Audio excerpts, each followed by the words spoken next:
Le Talk Orange Le Figaro, question Karl Meus, réponse Eliane Assassi. Eliane Assassi, bonjour. Bonjour. On démarre par une série de 4 questions. Vous essayez de répondre par oui ou par non? D'accord.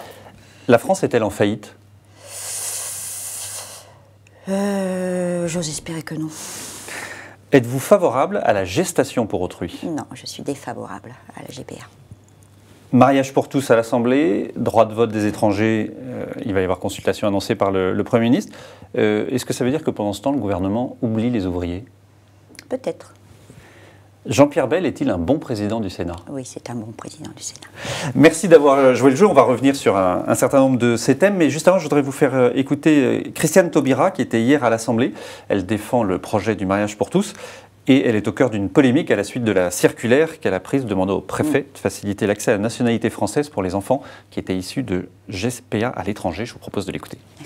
Ce gouvernement s'est déjà prononcé et confirme qu'il est absolument opposé à la GPA et qu'il ne l'ouvrira pas. Écoutez la réponse. S'agissant des enfants, il ne s'agit pas d'une circulaire sur l'état civil, c'est une circulaire sur un constat de nationalité. Sur le fond, est-ce que vous êtes d'accord avec cette circulaire qui a été prise par la ministre? Écoutez, moi je pense que cette circulaire concerne très peu d'enfants et que ce sont des enfants qu'on pourrait considérer comme apatrides aujourd'hui et qu'il était normal de, entre guillemets, de régulariser leur situation. Bon, peut-être que le moment n'est pas très opportun c'est l'arrivée sur le moment qui oui, vous pose un problème parce que, au fond... Et moi je pense que c'est vraiment le fait qu'il y ait cette circulaire qui régularise donc un certain nombre d'enfants, ferme le débat.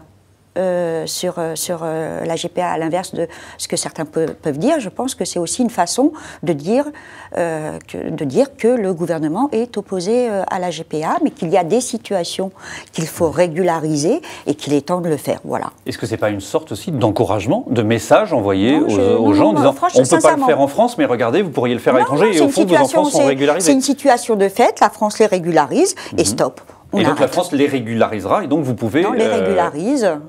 Oui, mais si on régularise maintenant, on imagine qu'on le fera aussi pour les prochains. Elle acte dans le temps. Donc je pense que c'est une bonne décision, mais je le dis, elle arrive au mauvais moment parce qu'elle crée de la polémique, elle fait dévier le vrai sujet qui est en débat à l'Assemblée nationale, c'est-à-dire le mariage pour tous, et je trouve ça regrettable. Mais vous comprenez les interrogations d'un certain nombre de gens, plutôt effectivement à droite, qui disent, voilà, en 97 il y avait le Pacs, on nous a dit jamais le mariage, aujourd'hui il y a le mariage, aujourd'hui on nous dit il y a le mariage et il n'y aura pas la PMA ni la GPA. Non, mais que des gens s'interrogent, c'est tout à fait normal. Moi, je m'interroge aussi parce que je suis défavorable à la GPA. Je suis pour la PMA, mais défavorable à la GPA. Et donc, je pense qu'il est temps, et peut-être que c'est les signaux que Mme Taubira a voulu envoyer, qu'il est temps que le gouvernement soit ferme. Et puis peut-être arrête sur ce sujet comme sur d'autres de faire 2 pas en avant, 1 pas en arrière, etc., d'éclaircir le sujet. Voilà. Non à la GPA. La PMA, à l'évidence, ce ne sera pas dans la loi sur le mariage pour tous. Peut-être même pas dans la loi sur le futur projet de loi sur la famille. Donc, il faudrait quand même que ce gouvernement fasse preuve d'intelligence et arrête d'avancer un certain nombre de petits ballons qu'il fait péter à un moment donné parce que ne pouvant pas répondre à un certain nombre de questions. Alors justement, abordons ces questions. Il y avait des ouvriers de Fralib, de Peugeot, de beaucoup d'entreprises en difficulté hier dans la rue, justement, au moment où il y a cette polémique sur le mariage pour tous, la GPA. C'est le gouvernement, ce que vous dites, il essaye de dévier un petit peu l'attention médiatique. Je ne vais pas lui faire de procès d'intention, mais quand on est un gouvernement, on doit faire face à toutes les questions qui se posent au pays. Et donc, il y a une question sensible comme le mariage pour tous, auquel il faut répondre, mais il y a aussi la situation de milliers et de milliers de salariés dans notre pays, avec des licenciements à tout va, dont un certain nombre de licenciements abusifs, et ce doit être une priorité aussi du gouvernement. C'est pas le cas actuellement ? Je ne sais pas si c'est pas le cas, mais par exemple, nous avons fait voter au Sénat, enfin nous avons fait débattre au Sénat d'une proposition de loi pour interdire les licenciements boursiers. La gauche, les socialistes, les communistes ont voté favorablement pour ce texte. Il est maintenant à l'Assemblée nationale. Il suffirait De le mettre à l'ordre du jour. De le mettre à l'ordre du jour à l'Assemblée nationale.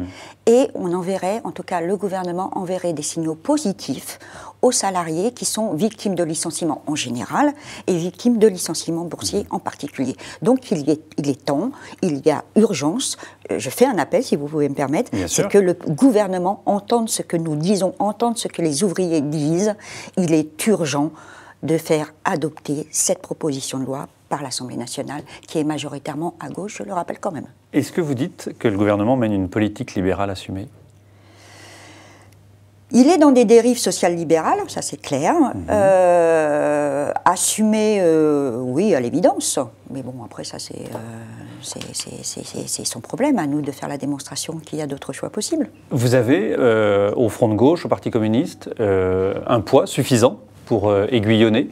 On sait que sur l'accord qui sera transposé dans la loi, l'accord partenaires sociaux, le gouvernement souhaite qu'il n'y ait pas trop d'amendements. Oui, ça c'est inadmissible. C'est inadmissible. Le droit d'amendement existe. Donc oui, mais en même temps, c'est un accord qui a été signé, ça a été difficile de... On fait la loi. Le Parlement, c'est pas simplement retranscrire des accords. Et quel accord? Parce que je rappelle quand même que les deux plus grandes centrales syndicales n'ont pas signé cet accord. Voilà.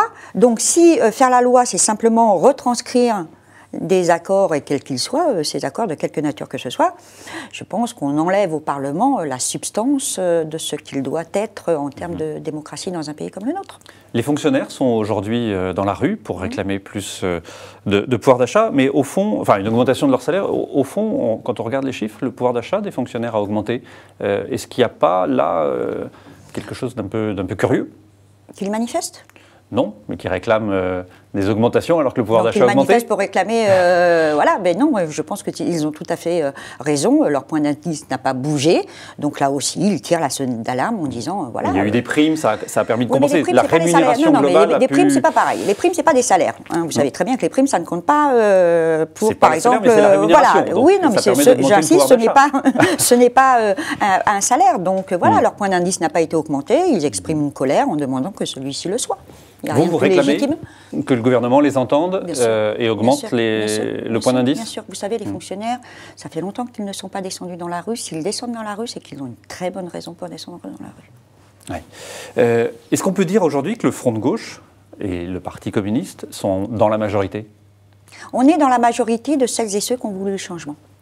Oui. Voilà, donc on est dans la majorité. Et en même temps, il y a un certain nombre de projets de loi que vous n'êtes pas au gouvernement, et il y a un certain nombre de projets de loi et pas des oui, mais voyez, si minimes que vous ne votez pas. Si c'est simplement nous demander à nous de prendre tous les projets de loi, de ne pas en débattre et de les voter le petit doigt sur la couture, ça, ce n'est pas possible. Nous avons un projet politique, nous avons des ambitions politiques, nous essayons de répondre à ce qu'ont voulu dire les citoyens français au printemps dernier. Donc là-dessus, on ne nous fera pas taire, nous ne nous figeons pas dans des dogmes. Et je ne sais pas si vous l'avez remarqué, mais souvent nous prenons simplement des amendements qui ont été votés par la gauche sénatoriale l'année dernière.